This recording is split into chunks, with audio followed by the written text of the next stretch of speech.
Hello, everyone, and welcome to the session of Strategic Business Leader. My name is Nidhish Singh. I'm a PhD researcher in the area of Indian economics, private equity, and investment. I'm also a member of ACCA and various other bodies. I have experience of almost 15 years in investment banks in India, UK, Ireland, and Singapore. Today, as part of Strategic Business Leader syllabus, I'm going to take you through a couple of models which helps us perform the analysis of the environment and the business in which any organization operates.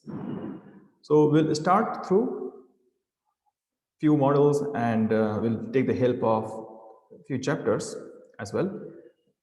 Since SBL is a paper at professional level, it requires not only a thorough and deep understanding of the models, but also it expects you to apply them in a very real life business scenario and context, understand the challenges and the issue and come up with a solution and provide the insight using the standard business models. So it is important to keep in mind that this paper focus a lot on the analytics and applied understanding rather than just a concept and the theory. So when we'll talk about all these models, we will also perform some analysis using the live issues from our experience as well as what is given in the textbook. So let's start with the textbook and theory. I'll share the book on the screen.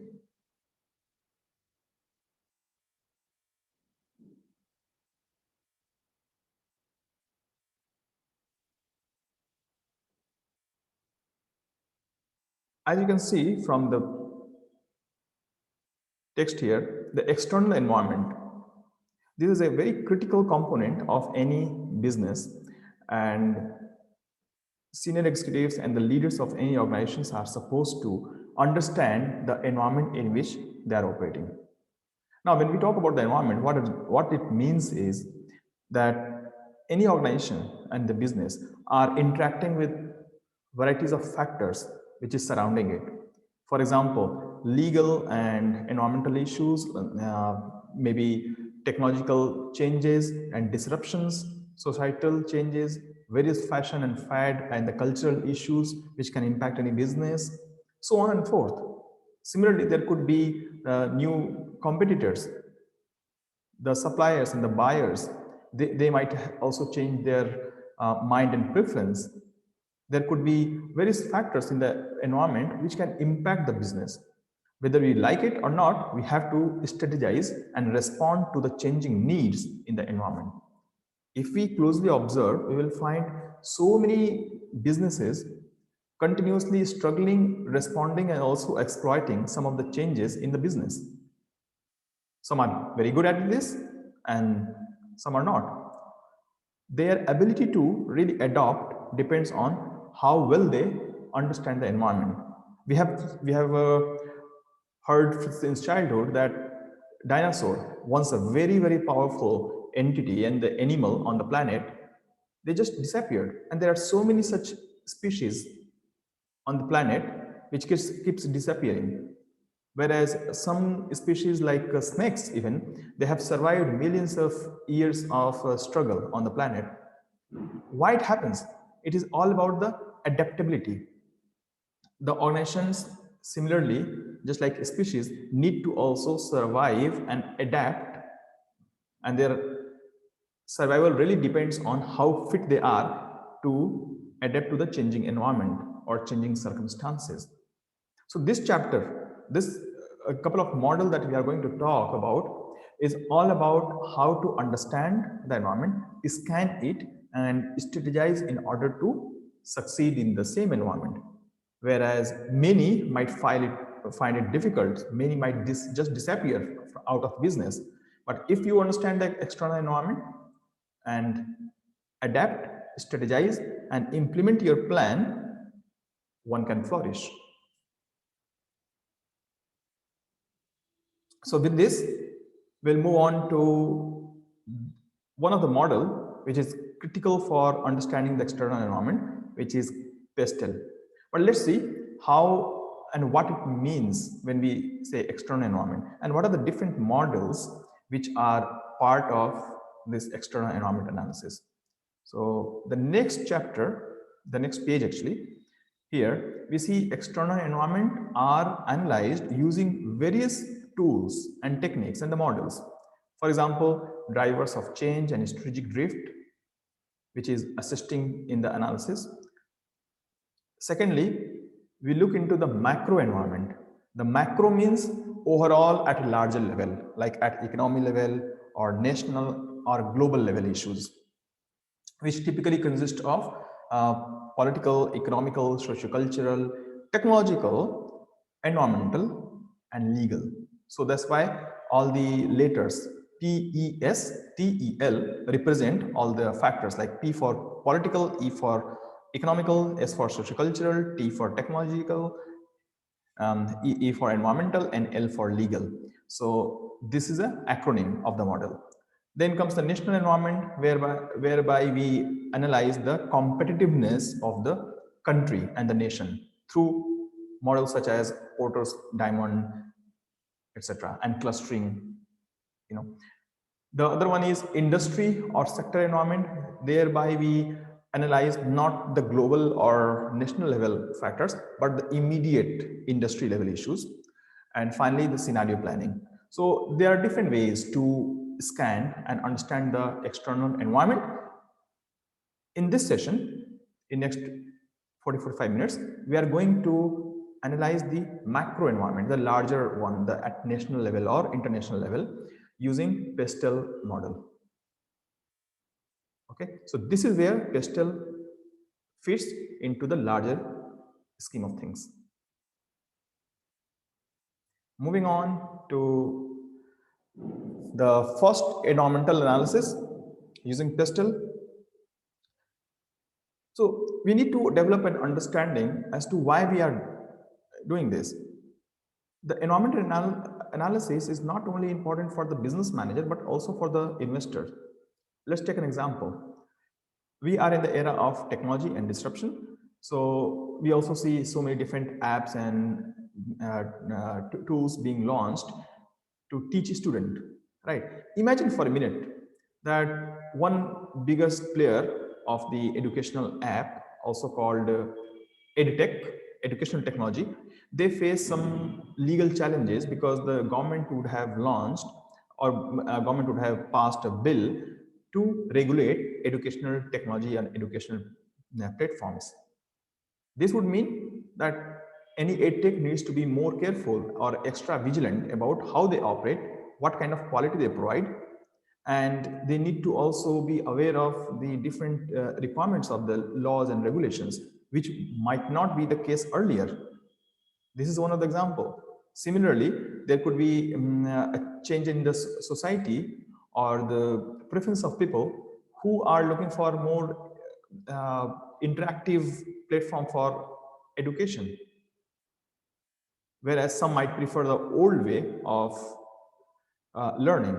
So there are different forces, different preferences in society, in people's preference, in the law and legislation, which can impact any setup or any organization like educational startup. Some factors might favor it and few could be against this. So we need to understand what are the factors which can cause challenges and how to really adapt to them, and some factors which are favoring the organization, which can benefit from them. We can strategize to benefit from the factors which is going to help. So how do we do this? We need to understand where we fit first. So as the organization,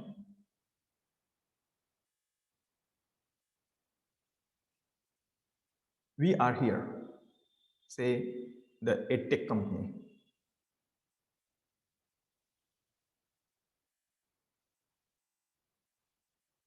Maybe the handwriting is not the best. I'm still improving it. So EdTech company. Now, who are the competitors? Maybe some already well-established companies,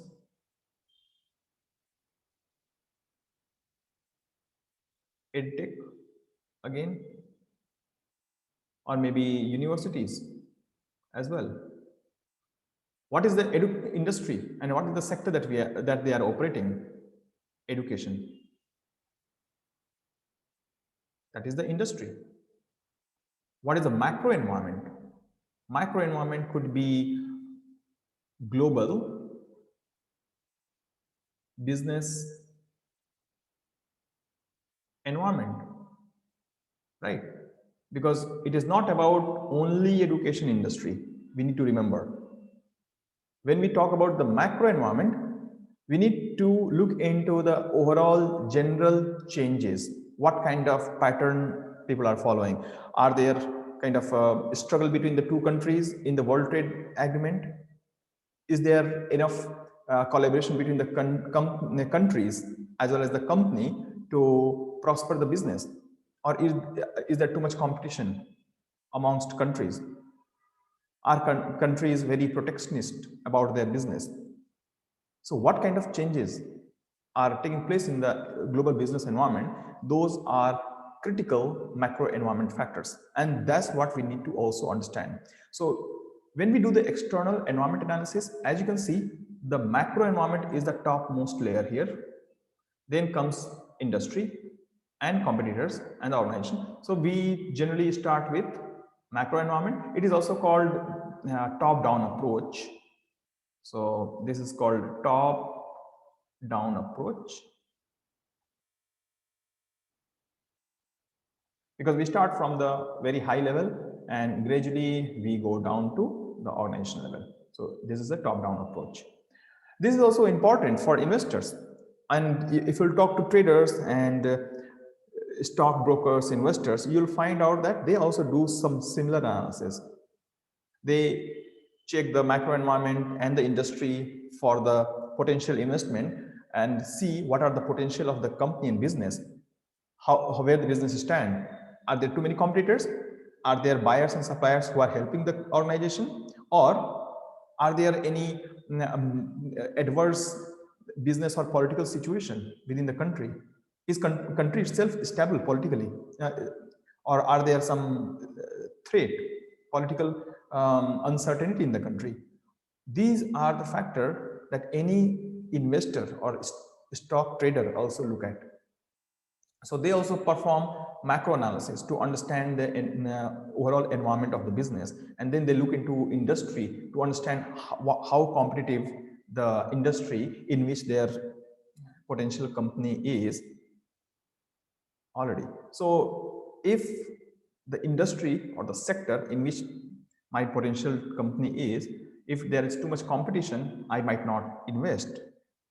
But if I see that that competition is not much, but macro environment is really good and there's an immense potential for making profit, then I would love this company to invest. I will also look into the competitors. What is the market? What is the potential market share for this organization? Is the organization having some real core competency and strength which can fight back to competitors and can also make a good market share in the industry? Is macro environment supporting this organization? So these are the factors that we typically look at when we do the environmental analysis, whether at macro level or industry level. Since we are going to talk about macro analysis soon, so we need to focus on this tool, pestle analysis. And this is part of macro environment, like overall national level environmental analysis. So macro level is very high level. Okay. Then comes the micro. This is lower level and more detailed analysis. Okay. So Porter 5 forces are used for micro environment and pestle is used for macro environment. So moving on to our next topic, drivers of change.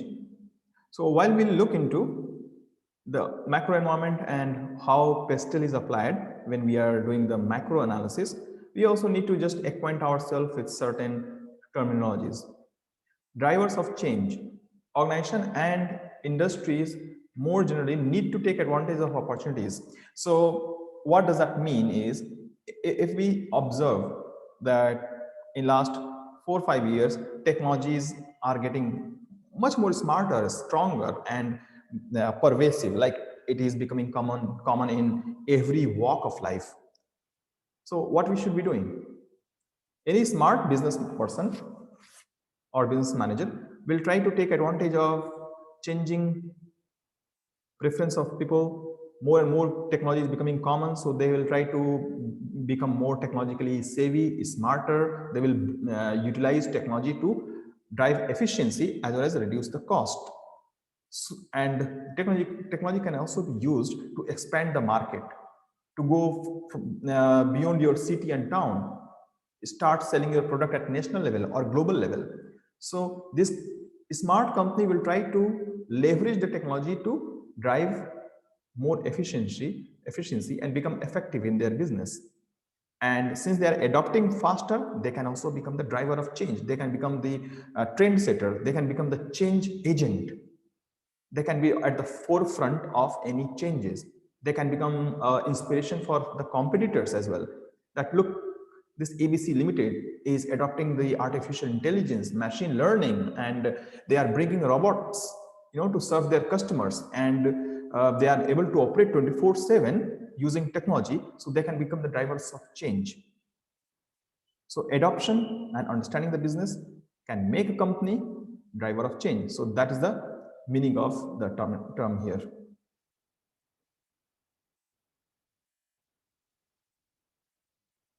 So exam success skill is that Pastel have, as you can see, 6 factors in that, but a very good analysis will require one to understand the interlink between the 6 factors as well, because not one factor is always effective or important on its own.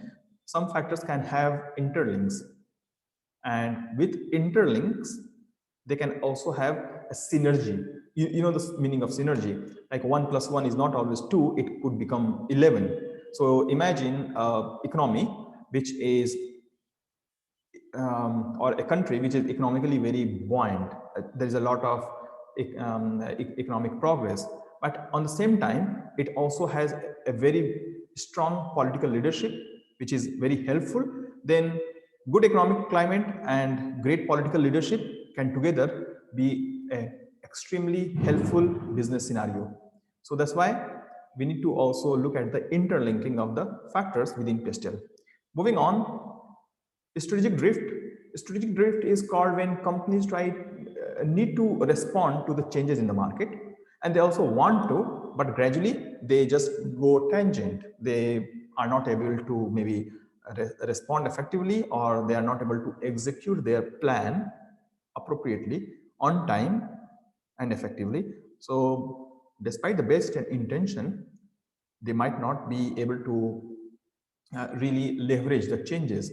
They might not be able to adapt or adopt the changes in the environment, and they might suffer in terms of market share or profitability. So this is called strategic drift.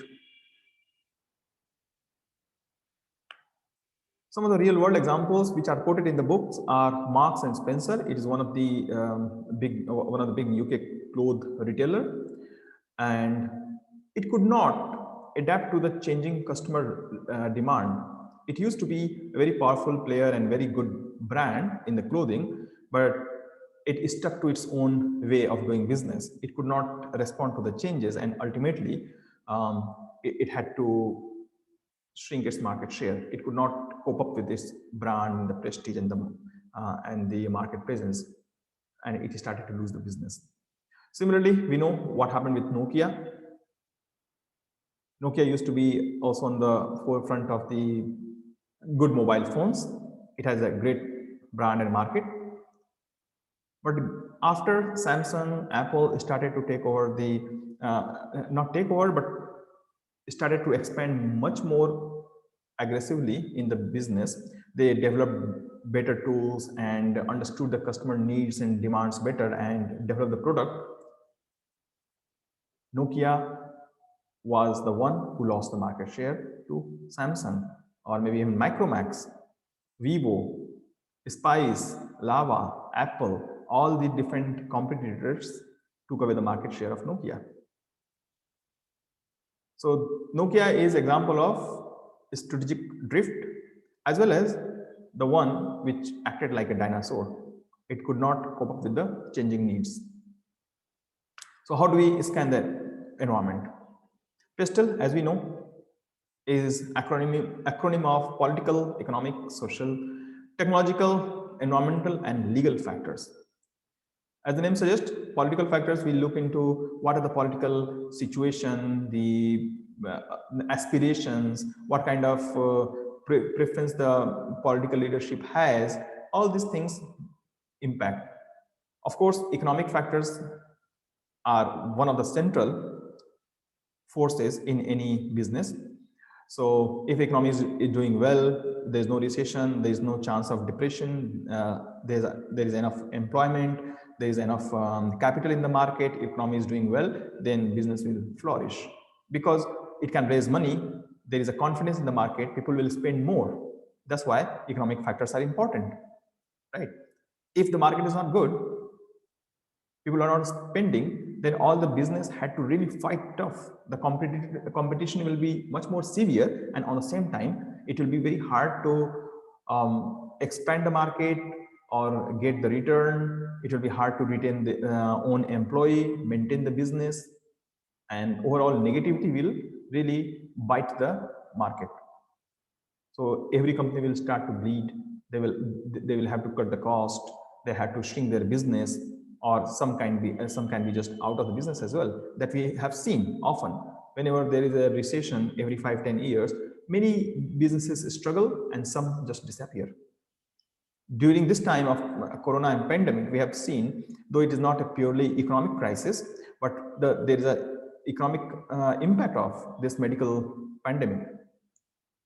Impact is that there's a cash crunch, there's a demand shortage, people are not spending, mouths are not open, and various businesses are contracting.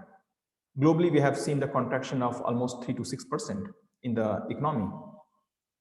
So economic factors are extremely important for any business. Social, the social means here like cultural trend and people's preference, change in the fashions, change in demography, so and traditions, etc. So social factors are important ones, because as society changes, people spending pattern is different. People start to spend on different items with the changing needs. As the families are getting more and more nuclear, means smaller, then there is a requirement for various smart electronics items for safety, security, to make things smarter, to save time. People don't have time to cook food, so more restaurants are needed, and maybe companies which can deliver food at home will be required. Technology will be required to help professionals cook food faster, or maybe even able to order food from home using some app. So social changes and the tectonic shift within the society from one model, one type of habit to another habit, that opens up various opportunity for the businesses, while it can be disastrous for some traditional business as well. Not all the changes are always positive. Some changes can also negatively impact the business, right? We have seen that. Floppy disk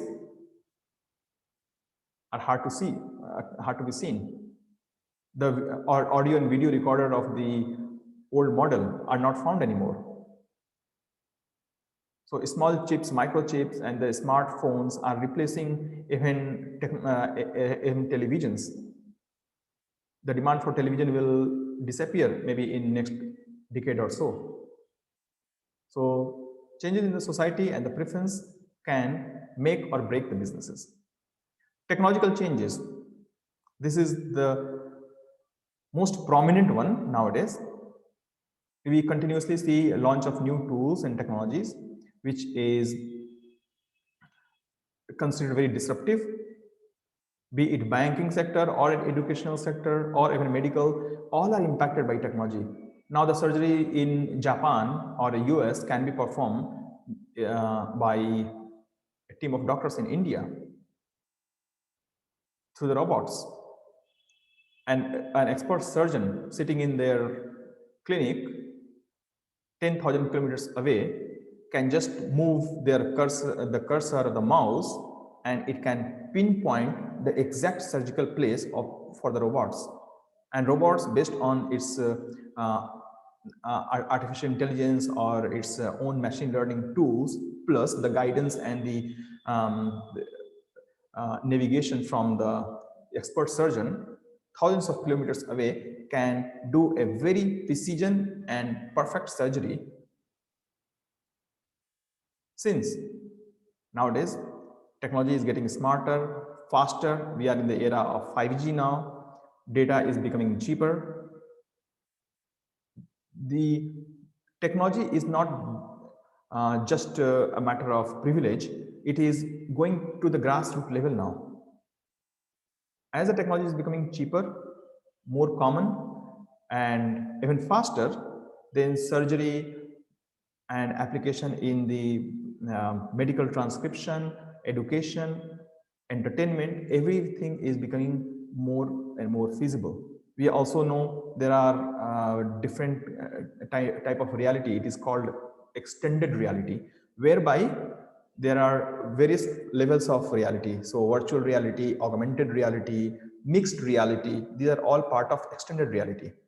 These are used for training. This can be used in defense.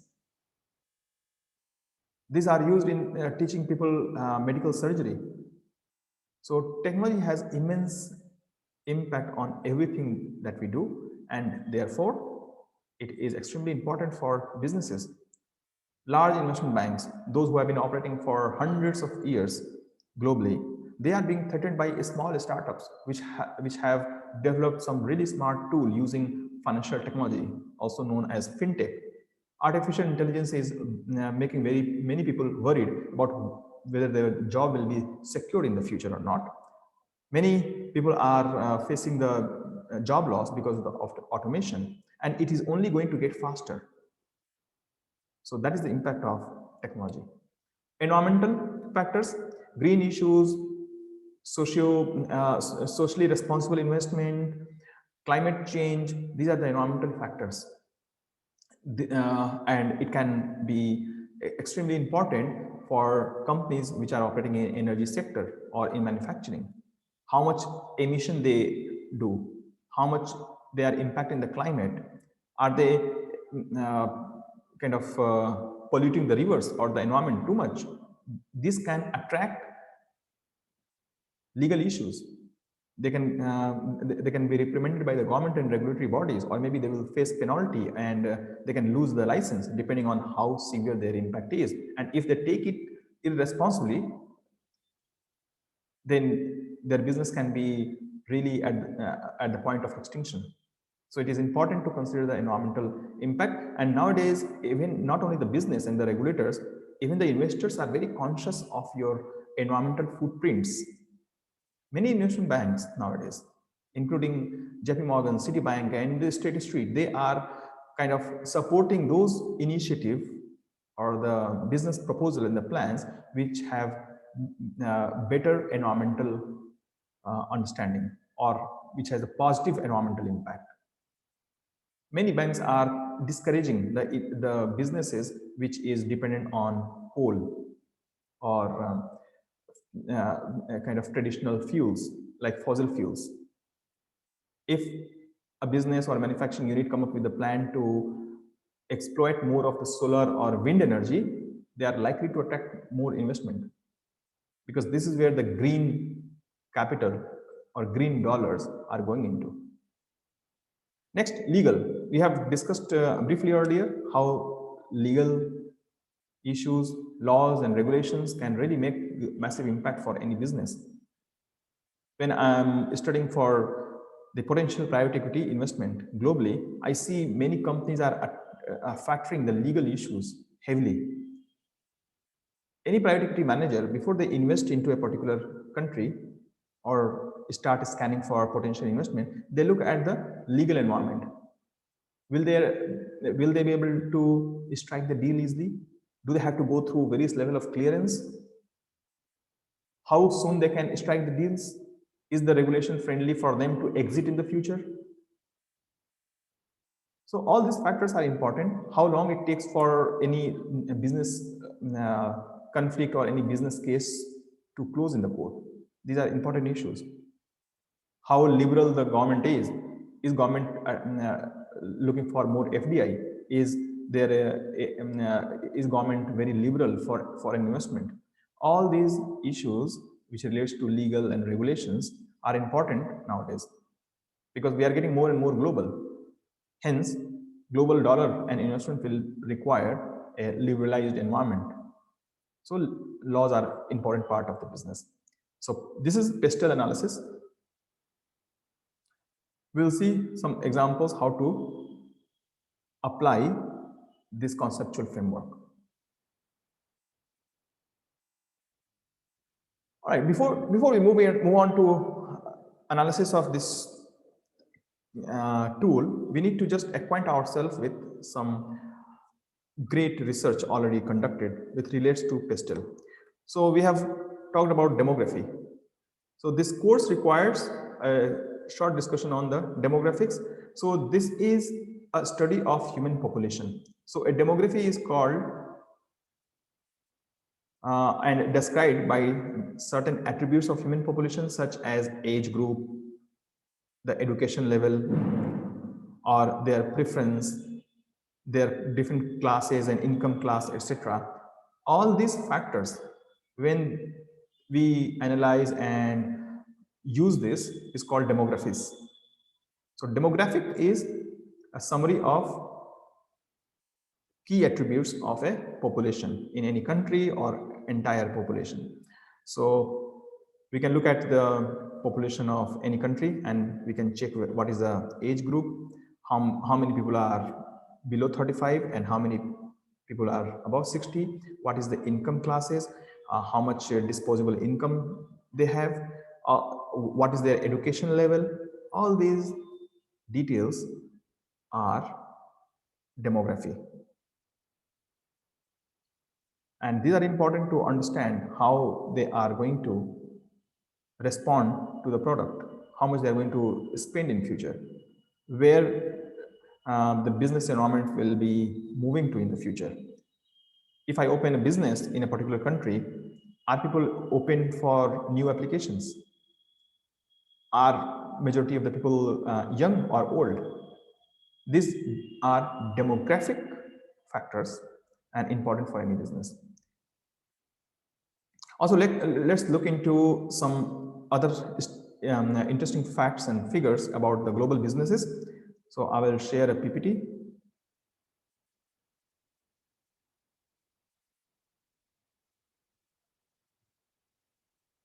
We talked about something called disruption. So with regard to technology and the changes in the business, we often refer to disruptive forces, disruptive changes. So what is a disruption? So a scholar called Schumpeter, actually, he described creative destruction or disruption as the process of industrial mutation. What is the industrial mutation? So something that evolves, something that changes gradually. So that's called industrial mutation, basically. And it helps any organization to revolutionize or transform its way of business, way of doing things, way of interacting with the client and customers, and within the same organization as well. So, Schumpeter creative destruction is a very important term and idea to refer in the pestle analysis, because that describes the concept of how creative destructions can be important. And many leading organizations leverage this approach of creatively destroy the old pattern, the old way of doing business, and then they create a new way of businesses. Because they will be much better in the new way of doing business, if they are forward looking, if they are technologically smart, if they know what is the new wave of change, if they understand what customers are looking for, and they will try to augment, they will try to improve their product portfolio and business to serve the futuristic market. And for that to happen, they have to basically launch a product or the tool which will kind of disrupt the existing way of doing things. The way people are doing and working right now, it will be completely disrupted. That will be destroyed by some very creative and innovative organizations. And that destruction is considered very creative. So of course, some will lose and some will gain in that process. Those who are smart, they will try to disrupt the market to gain and grow their market share. Those who are not as forthcoming, not as smart or innovative, they will lose their market share in this disruption or in this creative destruction as defined by Schumpeter. Do we need to know the evidence? Do we need to know, has it happened in the past? It continues to happen. That's why we see the small and small chips or a small USB drive, which consists of a half to 1 terabyte of data, which used to take the maybe 3-4 floors 30 or 40 years ago. We needed 3 to 4 floors, thousands of square feet of space to save maybe 100 GB of data. Nowadays, we just need thin, small, nail-like chip or device to save entire 1 terabyte of data. This kind of change we are in. We are in the era of artificial intelligence, natural language processing. We are in the era of deep learning, robotic process automation. People can scan the face and can predict whether the person is innovative or the person has any social issues. The face scanning can tell about the behavior. Face scanning can tell about the approach in buying behavior. So many different ways a business can explore and exploit the technology. So we need to be good at scanning the market and adapting to this. Otherwise, it is very easy to lose the market. If you look at historically, the Fortune 500 companies, so back in 1955, if there are 500 companies and we look at the same set of 500 companies now in 2017, like in 62 years time span, you know what has happened? 90% of the companies have been dropped out of Fortune 500.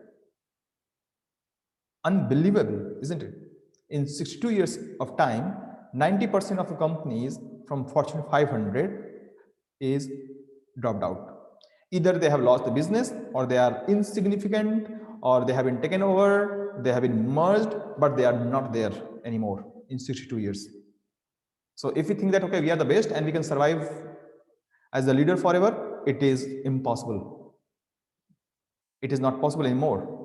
And things are getting worse from that perspective. It took 62 years for 90% companies to drop out of Fortune 500. But if we look at the future trend, it will just take 15 years for the same thing to happen. It will not take 62 years now. It will just take 15 years and maybe then 10 years or 5 years for the change and disruption to take place. That's why adaptability is key. Let's look at some other stats and scenario. This is a Fortune 500 list of top 10 global companies. So top 10 companies in the Fortune 500. So let's look at 2019 versus 2010.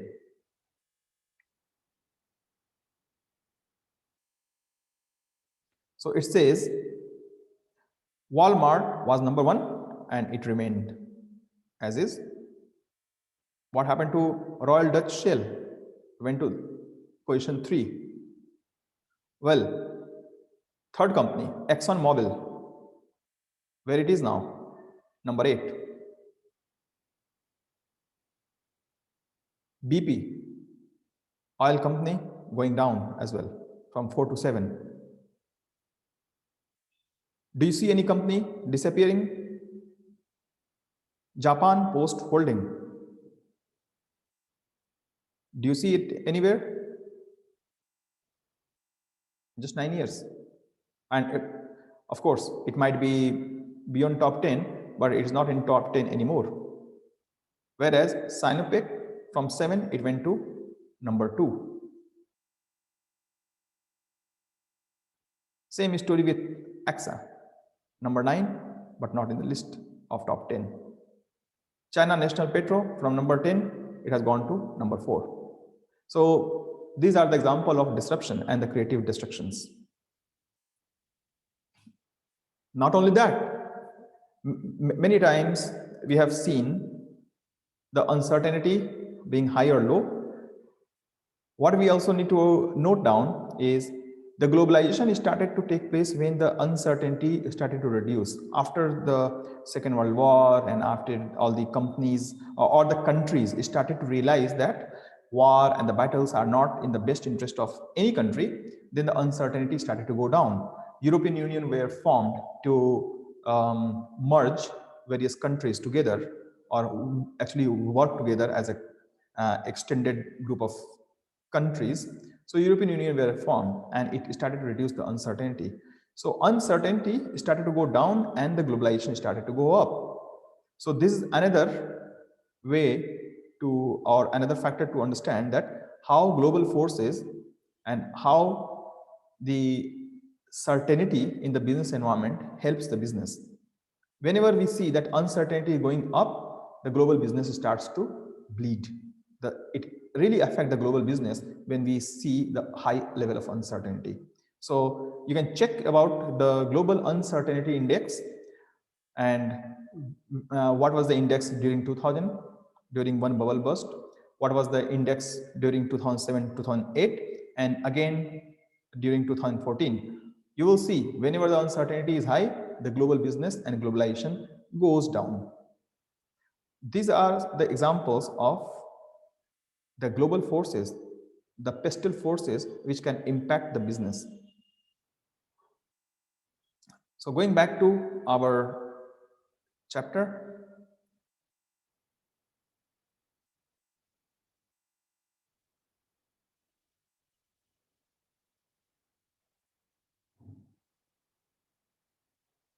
so with all the forces, 6 pestle forces in mind, we can now analyze organic fruit farm. So this will be a very practical implication and application of the model. This is encouraged a lot for professional level papers, and we need to, the best technique is to understand the question carefully and go through the paragraph and each and every sentence and note down whether this particular information relate to P or.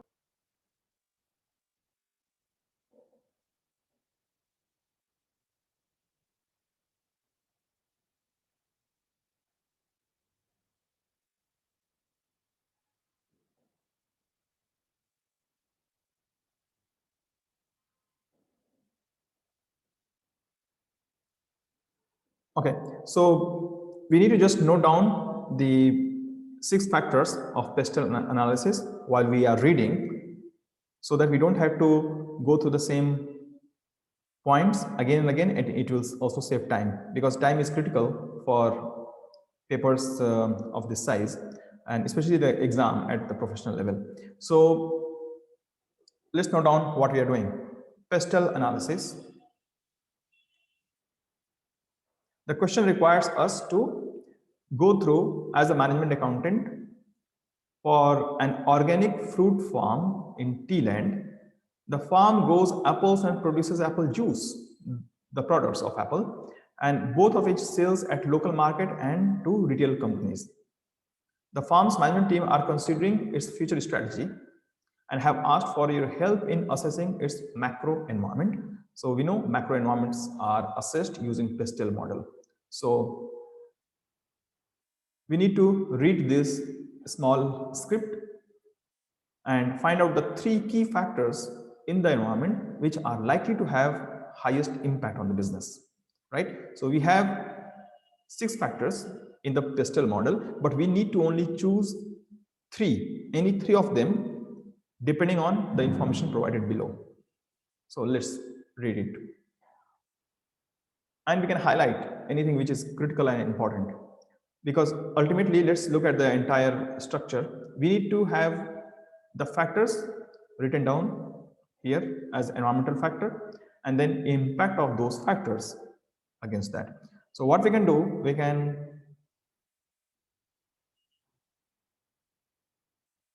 first highlight and then we will discuss. So organic food must be produced using environmentally friendly farming methods. So the GM crops, growth enhancer or pesticides may be used. But any farmer claiming to be organic must be certified by a government approved body. Okay. So such as Tea Soil Association. Food producers must also comply with government approved regulation regarding the production, packaging and labels of food. So clearly it's look like a legal factor, right?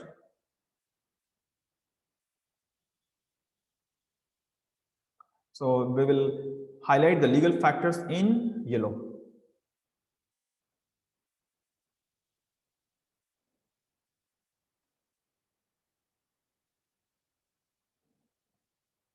Done? Regulatory bodies have the authority to forbid the use of misleading labels and product descriptions and can issue fines for inappropriate production. In extreme cases, regulatory bodies can close down operation with regularly fail to comply with the regulations. Okay, so we also have another regulation to highlight. So this is also highlighted in yellow.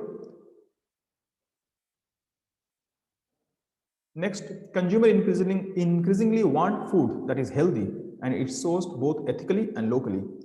Consequently, organic foods was initially perceived as a luxury niche is now a lifestyle choice. So major supermarkets have started to stock more organic and locally grown food. So clearly people are getting more conscious about healthy food, and also they want ethics in production of the foods, and it should be also done locally. So what kind of change it is? It is a socio-cultural change in society. So let's highlight this one as a social change.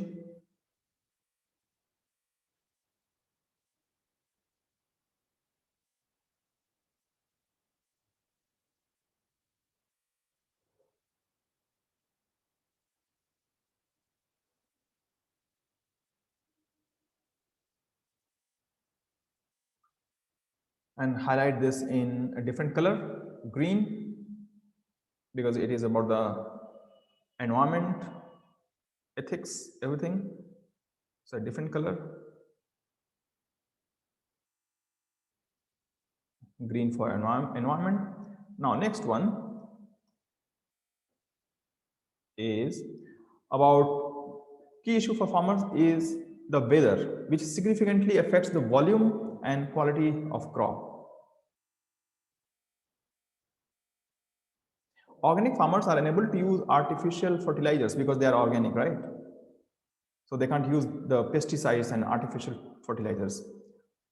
And that's why they are developing high-tech farming methods, extremely important.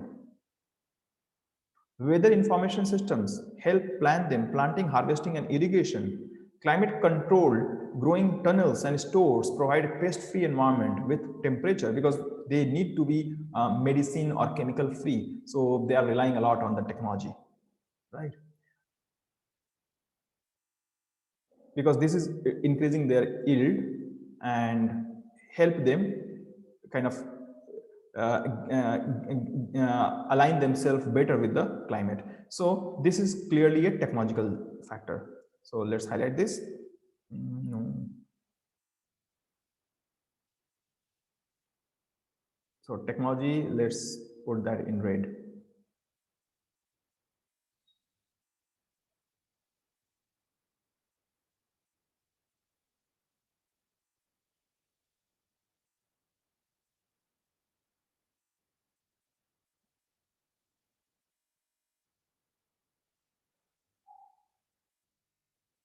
Done.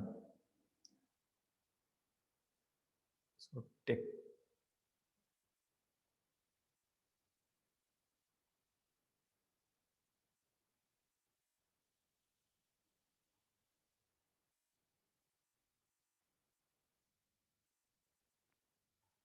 So we have legal, socio-cultural, and technological factors listed. The 3 points that we are looking for is found. Now we have to just fit them in these boxes. So the 3 factors that we have analyzed,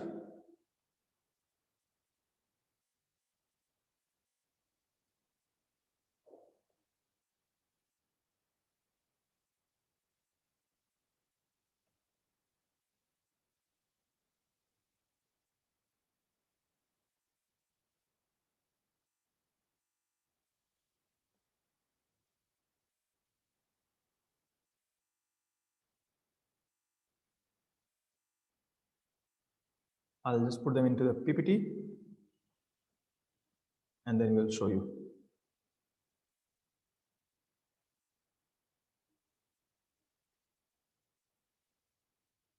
In fact, we can just highlight this here as the overall impact of all these factors. So any farmer claiming to be organic must be certified by government approved body such as Till and Soil Association. Food producers must also comply. Okay. So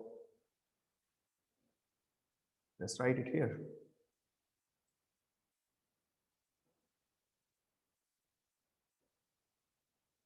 Compliance with regulatory requirement. Also, accurate labeling. Labels. What else we need?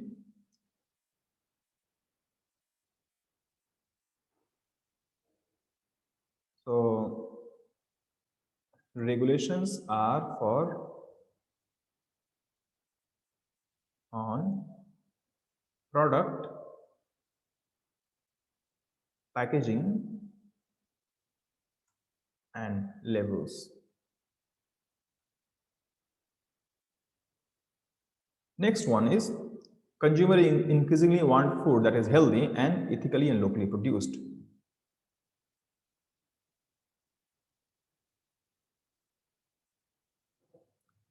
Organic food which is healthy and locally produced.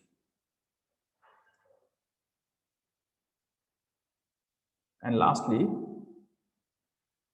technology to better grow crops. Sorry.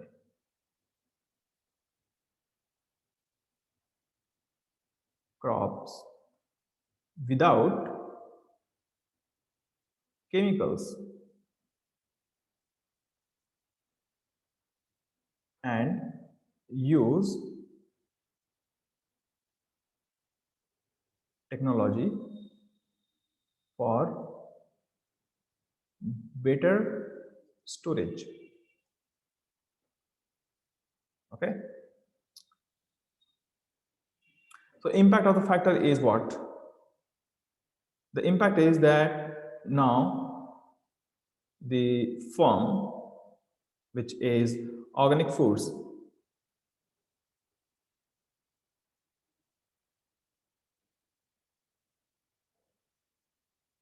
so organic food industry needs to be legally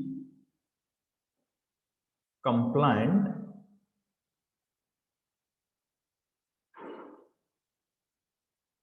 be accurate in labeling,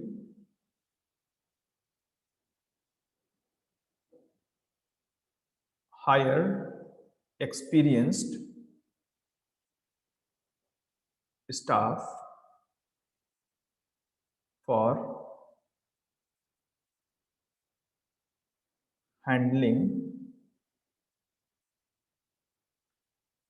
these aspects,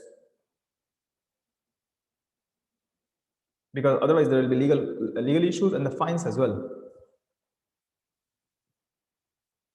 Maybe develop team and machine for better packaging and package and labels both. Then organic foods, which is healthy and locally produced. So organic food is no more a matter of fashion or luxury. It is becoming more and more common. So the company should be doing more research on organic foods. Research on organic food. Minimize usage of chemicals.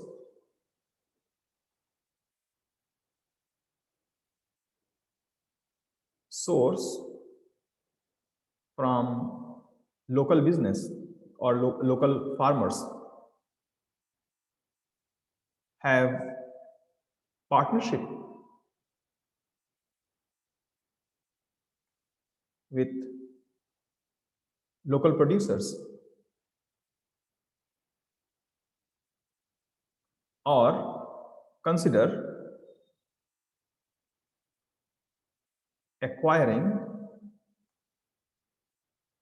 local producers, because it will give a competitive advantage in the long term, or maybe grow own organic farms. So these are the way to respond to the changes in the market. If people are preferring organic, pesticide free, chemical free foods, then get ready to produce them accordingly. Then finally, technology to better grow the crops. Some hints and tips are already given in the case study how the impact will be. So impact of the factors is that all the company have to be more tech savvy, right? So tech savvy,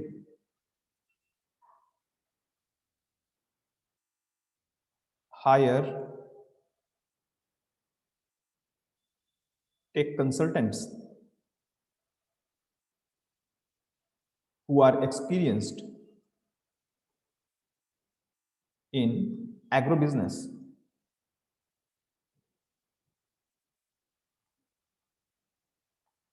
More research on how tech can help in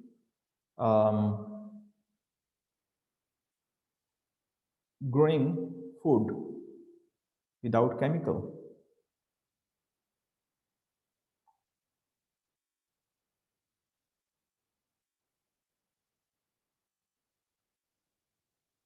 Invest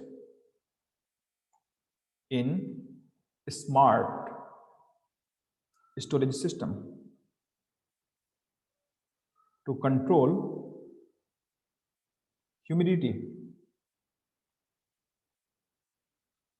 and pests, because there are some technology using infrared, ultraviolet rays. Basically, you can get rid of the pest. You can minimize those predators on your crops. So technology can greatly help this. We need to make investment, capital investment into developing a smart storage system, so that whatever the crops is grown, when they come to the storage, they are not further damaged, and we don't have to use chemicals and pesticide to protect the crops. So these are the way to respond to the pestle, to the technological changes or social or legal changes as well. So this is how we identify the factors. We identify the key factors for the business or the industry. We note down what are those factors using key terms, do the color coding if needed, and finally, when you summarize the factor, also see how it can be applied in the business and how business should really leverage such changes in their favor. So this is how we do typical pestle analysis. Of course, as we make the progress and in the final question answer sessions and the review, the mock, we'll do more such exercise for various models and tools. But generally, for the professional level, what is needed is that whenever we read one tool for analysis or any model, we need to practice one or two scenario on the live business and attempt to make a strategy in the plan so that we know how it is applied. Not only this, we should also be constantly aware and cognizant of various news that we read on regular basis, understand the repercussions of that news on the business, and how, if it was our business, how we will be responding to such changes, some news and updates in the market. So if we develop that ability to read, understand, and utilize different tools and techniques from the classes, it will become our second habit to instantly catch the information and make the comment on that. So these kind of habits are also required to score well, in not only in this paper, but any paper at the professional level of ACCA. So with this, we will end this session. And in case of any question, you can reach out to us or leave a comment and we'll clarify it. Thank you so much for your time and best of luck.